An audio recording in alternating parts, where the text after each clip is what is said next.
AP deputy CM Pawan Kalyan పర్యటనలో అపశృతి చోటు చేసుకుంది. గుంటూరులో జరిగిన అటవీ శాఖ అమరుల సంస్మరణ సభకు డిప్యూటీ సీఎం పవన్ కళ్యాణ్ హాజరయ్యారు. క్రమంలో పవన్ కళ్యాణ్ కోసం రహదారిని పోలీసులు బ్లాక్ చేశారు. పవన్ కాన్వాయ్ పోలీసుల వాహనంతో కలెక్టర్ బంగ్లా రోడ్డు నిండిపోయింది.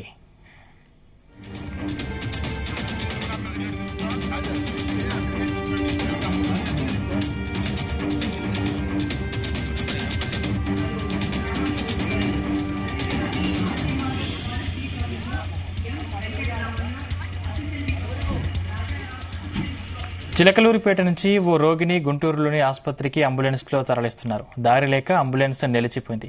శ్వాస సంబంధిత ఇబ్బందితో రోగి బాధపడుతున్నట్లు బాధితులు చెప్పారు. శ్వాస అందక అంబులెన్స్ సిబ్బంది సిపిఆర్ చేయాల్సిన పరిస్థితి వచ్చింది. ముందుగానే అంబులెన్స్ కు దారి ఇచ్చుంటే ప్రమాదం జరిగి ఉండదనే విమర్శలు వచ్చాయి. కొద్ది సమయం తర్వాత అంబులెన్స్ కు పోలీసులు దారిచ్చారు.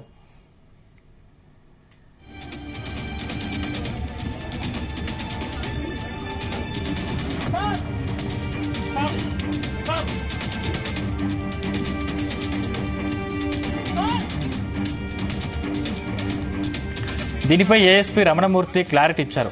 అంబులెన్స్ కు ఇలాంటి రిస్ట్రిక్షన్స్ లేవని చెప్పారు. చిలకలూరిపేట కొమ్మినేని హాస్పిటల్ నుండి అంబులెన్స్ గుంటూరులోని శ్రేష్ఠ వైద్యశాలకు వెళుతున్న క్రమంలో అది పవన్ కళ్యాణ్ కార్యక్రమం జరిగే ప్రాంతానికి వచ్చేసరికి హార్ట్ పేషెంట్ ప్రమాదంలో ఉండటం వలన అంబులెన్స్ ఆపి సిపిఆర్ చేశారని చెప్పారు. అంతేకాని అంబులెన్స్ కు ఎవరూ ఎలాంటి ఆటంకం కలిగించలేదని క్లారిటీ ఇచ్చారు. మీడియాలో వస్తున్న కథనాలలో వాస్తవం లేదన్నారు. అత్యవసర వాహనాలకు ఎలాంటి నిబంధనలు వర్తించవని తెలిపారు.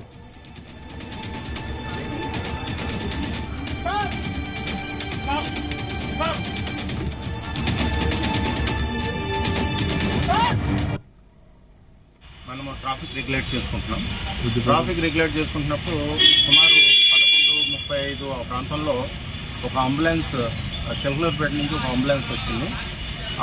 కొమ్మినేని హాస్పిటల్ నుంచి. అది మనకి ఇక్కడ శ్రేష్ఠ హాస్పిటల్ గుజ్జనగుంట్ల వెళుతుంది. అది ఆ అంబులెన్స్ వచ్చినప్పుడు వాళ్ళు మనకి ఫారెస్ట్ ఆఫీస్ దాటిన తర్వాత ఎడమవైపు తీసుకున్నారు. ఎడమవైపు తీసుకోగానే మేమందరం కూడా అక్కడ ఉన్న రోపాటి ఆఫీసర్స్, పోలీస్ ఆఫీసర్స్ అందరూ కూడా, ఇంక్లూడింగ్ మన ప్రెస్ సపోర్టర్స్ కూడా అందరూ కూడా అక్కడికి వెళ్ళి చూస్తే ఏమైందంటే వాళ్ళకి ఆ లోపల ఉన్న పేషెంట్కి హార్ట్ ప్రాబ్లం ఉండి అర్జెంటుగా సిపిఆర్ ఇవ్వాల్సి వచ్చింది. ఆ సిపిఆర్ ఇవ్వడం గురించి అని చెప్పి అంబులెన్స్ పక్కకి రోడ్డు పక్క తీసి ఆపుకున్నారు. వెంటనే మనం కూడా అక్కడ జనం అందరూ ఉన్న జనాలందరూ కూడా రూమ్ పార్టీ పెట్టి డిఎస్పీ అని పెట్టి మనం అందరం కూడా పక్క క్లియర్ చేసాము. పక్క క్లియర్ చేసిన తర్వాత వాళ్ళు వచ్చి సిపిఆర్ ప్లస్ ఇంజక్షన్ కూడా ఏదో అర్జెంట్ ఉన్న ఇంజక్షన్ కూడా ఇచ్చారు. అది ఇచ్చి వాళ్ళు అది చూస్తే మళ్ళీ వితిన్ 2 minutesలో మళ్ళీ బయలుదేరి వెళ్ళిపోయారు. అంతేగాని కొన్ని ఛానల్స్లో వచ్చిన విధంగా అదేది కూడా మన ట్రాఫిక్ రెగ్యులేషన్లో అక్కడ అంబులెన్స్ ఆగిందన్నది కరెక్ట్ కాదు. ఎందుకంటే మన జస్ట్ అరణ్య భవన్ ఆఫీస్ దాటిన తర్వాత నెక్స్ట్ గేట్ ఉంటుంది, థర్డ్ గేట్ ఉంటుంది.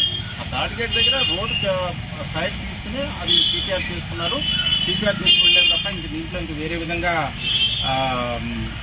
ఆటంకము కలగటం ఇంకోటి అన్నది లేదు. అంబులెన్స్ అన్నది ఇప్పుడు కూడా పోలీస్ డ్యూటీలో ఉన్న వాళ్ళు అంబులెన్స్ పాసెస్కి టాప్ ప్రయారిటీ ఇస్తాము, ఇదే చేస్తాము. ఈ రోజు కూడా అటువంటి ఏమన్నా ఎవరికైనా ఆ వార్తల్లో ఏమన్నా ఇది ఉంటే కనుక అది ఏమీ జరగలేదు. వాళ్ళు సిపిఆర్ కోసం ఆపుకున్నది. హాస్పిటల్ పేరు కూడా చెప్తున్నాను మీకు, కొమ్మినేని హాస్పిటల్ చిలకలూరిపేట నుంచి ఇక్కడ శ్రేష్ఠ హాస్పిటల్ గుజ్జనగుంటలో వచ్చిన అంబులెన్స్కే జరిగింది. చాలామంది మన ప్రెస్ సోదరులు కూడా చూశారు అది.